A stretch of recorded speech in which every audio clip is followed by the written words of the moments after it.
Hello friends, welcome back to my channel. So आज हम लोग कवर करेंगे acute upper respiratory tract infection, जो कि हम लोग का 11th लेक्चर होने वाला है कम्युनिटी हेल्थ नर्सिंग में। सो आइए स्टार्ट करते हैं।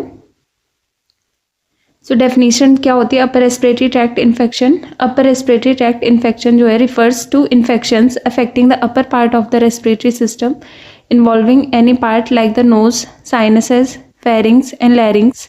Symptoms include cough, nasal congestion, runny nose, sore throat and fever.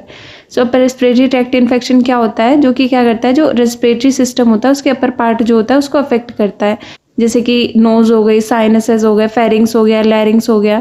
Then इसमें क्या क्या सिम्टम्स देखने को मिलते हैं, तो कफ आएगा, नेजल कंजेशन हो गया, रनी नोज हो गई, सोर थ्रोट हो गया एंड फीवर हो गया। इस टाइप के लक्षण जो है इसमें देखने के लिए मिलते हैं। कॉजेज क्या होते हैं, causes are usually viruses including the common cold, influenza. Mainly they are mild and self limiting. Causes क्या होते हैं, मेनली क्या होते हैं, वायरसेस होते हैं, जिसमें क्या होता है इन्फ्लुएंजा जो है वो मोस्ट कॉमन होता है कॉमन कोल्ड के लिए।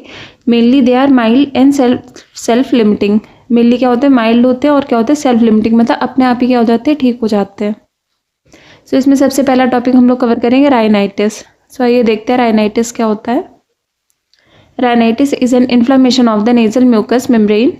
राइनाइटिस क्या होता है, नेजल म्यूकस मेम्ब्रेन जो होती है उसकी क्या होती है, इन्फ्लामेशन होती है। Rhinitis is a reaction in the eyes, nose and throat when allergens in the air trigger histamine to be released in the body. ये किसको अफेक्ट करती है, आइज को, नोज को, थ्रोट को। जब कोई भी एलर्जन होता है वो क्या करता है, ट्रिगर करता है। जो एलर्जेंस होते हैं, एयर में जो एलर्जेंस होते हैं, जब वो ट्रिगर करते हैं नोज को, तो क्या करता है, हिस्टामिन रिलीज करता है बॉडी में। Runny nose, sneezing, congestion and itching कैरेक्टराइजेस। और इसके कैरेक्टर्स क्या होते हैं, रनी नोज मतलब नाक बहना, छींक आना, कंजेशन होना, इचिंग होना मतलब इचिंग होना नोज में, ये सारे क्या होते हैं इसके कैरेक्टर्स होते हैं। तो क्या होती है, नेजल म्यूकस मेम्ब्रेन जो उसकी क्या होती है, इन्फ्लामेशन होती है। किससे ट्रिगर होती है, कोई भी एलर्जन होता है उससे ट्रिगर होती है। देन इसके कैरेक्टरिस्टिक्स क्या होते हैं, runny nose, sneezing, congestion etcetera. Causes क्या हो सकते हैं, dust, mites, tree pollen, grass and weeds, moulds, animal danders, fumes, odours, temperature, hormonal changes, medicines, smoke and certain foods. ये क्या हो सकते हैं, इसके कॉजेज हो सकते हैं, मतलब कोई डस्ट हो सकती है, पॉलन हो गया, ग्रास हो गई, weed, mould, animal dander, fumes, order, temperature, hormonal changes, या फिर कोई मेडिसिन का साइड इफेक्ट हो गया, या फिर धुआं हो गया, स्मोक हो गया, या फिर कोई तरीके का फूड हो गया, जिसकी वजह से क्या हो सकता है, राइनाइटिस हो सकता है। कितने टाइप्स की होती है राइनाइटिस, तो 2 टाइप्स की होती है बेसिकली। पहला क्या है, एलर्जिक राइनाइटिस, दूसरा क्या होता है, नॉन एलर्जिक राइनाइटिस। सो एलर्जिक राइनाइटिस क्या होता है, results from pollen, dust, mites and animal dander. मतलब जो पॉलन हो गया, डस्ट हो गया, इनकी वजह से हो रहा है वो क्या होता है, allergic rhinitis. Non allergic rhinitis में क्या आएगा, various infections, environmental factors, medications, irritants cause non allergic rhinitis. जो अलग अलग तरीके के इन्फेक्शंस की वजह से होते हैं, एनवायरमेंटल फैक्टर्स की वजह से होते हैं, कोई भी मेडिकेशन है उसकी वजह से हो रहे हैं, तो ये क्या होते हैं, नॉन एलर्जिक राइनाइटिस कॉज करते हैं। सिम्टम्स क्या होते हैं इसके, रनी नोज होगी, स्टफी नोज होगी, स्नीजिंग, छींक आना, कंजेशन होना, इची नोज होना, थ्रोट, आईज एंड ईयर्स, इनमें क्या हो सकती है, इचिंग हो सकती है। डायग्नोसिस कैसे करेंगे, इन डेप्थ हिस्ट्री लेंगे पेशेंट की, उसका फिजिकल एग्जामिनेशन करेंगे, skin testing for allergy test, कोई एलर्जी तो नहीं है उसको, तो उसके लिए क्या करेंगे हम लोग, स्किन टेस्ट करेंगे।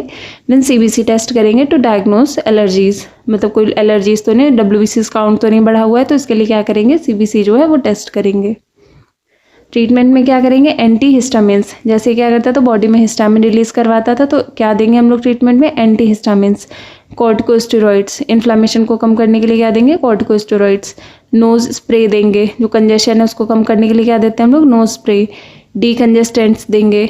देन एलर्जी शॉट्स, इम्यूनोथेरेपी दे सकते हैं, सर्जरी कर सकते हैं अगर बहुत ज़्यादा सीवियर हेल्थ प्रॉब्लम हो रही है किसी को।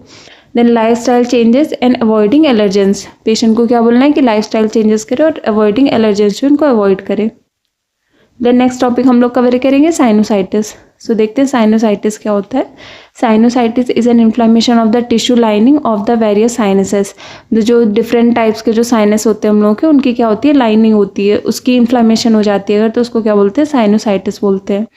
Leading to symptoms like congestion, facial pain, headache and diminished sense of smell.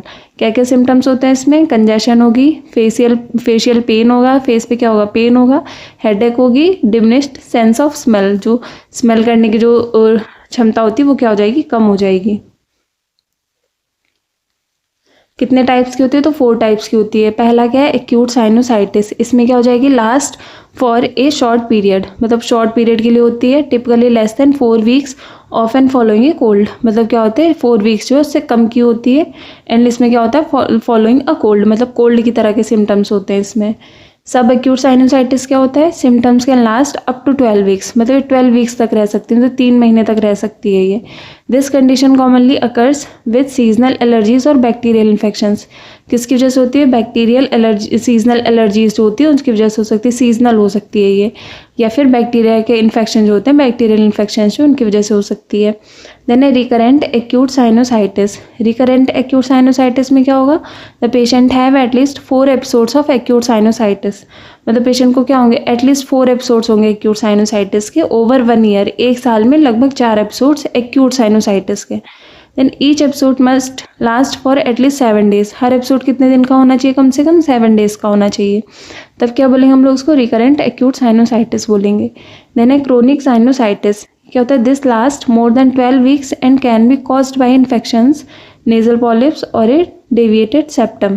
Chronic sinusitis क्या होता है? Last more than 12 weeks. अगर 12 वीक्स से ज़्यादा का है तो इसको क्या बोलेंगे? क्रोनिक साइनोसाइटिस बोलेंगे। कैन कॉज्ड बाय इन्फेक्शन से हो सकता है, नेजल पॉलिप्स हो सकते हैं, या फिर डेविएटेड सेप्टम जो है उसकी वजह से हो सकता है। सिम्टम्स क्या होते हैं इसके? तो डिक्रीज्ड सेंस ऑफ स्मेल, जो सेंस ऑफ स्मेल है वो क्या हो जाएगा? कम हो जाएगा। फीवर होगा, स्टफी एंड रनी नोज हो जाएगी, हेडेक हो जाएगा फ्रॉम साइनस प्रेशर। देन क्या होगा? फैटीग हो सकती है, थकान हो सकती है, छींके आना, कफ हो सकता है पेशेंट को। डायग्नोसिस में क्या करेंगे? इसमें हम लोग फिजिकल एग्जामिनेशन करेंगे। इसमें क्या करेंगे? इन क्रोनिक साइनोसाइटिस डॉक्टर में recommend imaging test like X ray, CT scan, MRI, nasal endoscopy, allergy test and blood test. Chronic sinusitis है तो डॉक्टर क्या रिकमेंड कर सकता है? एक्सरे के लिए सीटी स्कैन, एमआरआई, नेजल की एंडोस्कोपी करवा सकता है, या फिर कोई भी एलर्जी टेस्ट है, ब्लड टेस्ट है, ये सारी क्या कर सकते हैं? परफॉर्म कर सकते हैं। देन ट्रीटमेंट में क्या होगा? Most sinusitis cases are caused by viral infections and may not require treatment. Most of sinusitis किसकी वजह से होते हैं? वायरस के इन्फेक्शन जो उसकी वजह से होते हैं। तो इसमें क्या होती है? ट्रीटमेंट की कोई ज़रूरत नहीं पड़ती है। ओवर द काउंटर मेडिकेशंस में हेल्प ईज सिम्टम्स, से कुछ मेडिकेशंस हैं जो कि क्या कर सकती है? सिम्टम्स को मतलब रिलीज़ कर सकती है, मतलब सिम्टम्स में ईज कर सकती है। Then suppose symptoms do not improve with in a few weeks. अब सपोज कीजिए अगर जो सिम्टम्स हैं वो कुछ वीक्स में नहीं जा रहे हैं, then it is likely bacterial infection. तब क्या हो सकता है कि बैक्टीरियल इन्फेक्शन है। तब क्या देंगे हम लोग पेशेंट को? एंटीबायोटिक थेरेपी जो है उस पर रखेंगे। देन रेफरल कब करना है? रेफरल इन साइनोसाइटिस में be necessary when standard treatments fail. मतलब सारे ट्रीटमेंट कर लिए बट कोई असर नहीं हो रहा अगर पेशेंट पे, तो क्या करेंगे? पेशेंट को रेफ़र करेंगे। और स्पेसिफिक कॉम्प्लिकेशंस अराइज, या फिर कोई स्पेसिफिक कॉम्प्लिकेशंस आ रही हैं तो क्या करेंगे इसमें? Referral to a specialist like otolaryngologist ENT is recommended in case of chronic sinusitis. Chronic sinusitis है तो पेशेंट को क्या करेंगे? रेफ़र करेंगे। देन रिकरेंट एक्यूट साइनोसाइटिस है अगर, या फिर कोई कॉम्प्लिकेशन हो रही है, सस्पेक्टेड फंगल साइनोसाइटिस है, या फिर कोई भी एनाटॉमिकल एबनॉर्मेलिटीज़ हैं, या फिर इम्यूनो कॉम्प्रोमाइज्ड पेशेंट है तो उन पेशेंट को क्या करना है? रेफ़र करना है। सो आज हम लोगों ने 2 टॉपिक कवर किए, राइनाइटिस एंड साइनोसाइटिस। इसके आगे के जो अपर रेस्पिरेटरी ट्रैक्ट इन्फेक्शन है वो हम लोग नेक्स्ट लेक्चर जो है उसमें कवर करेंगे। सो आज के लिए इतना ही। अगर आपको मेरा वीडियो पसंद आया हो तो प्लीज़ लाइक, शेयर, सब्सक्राइब करना ना भूलें। धन्यवाद। Thank you.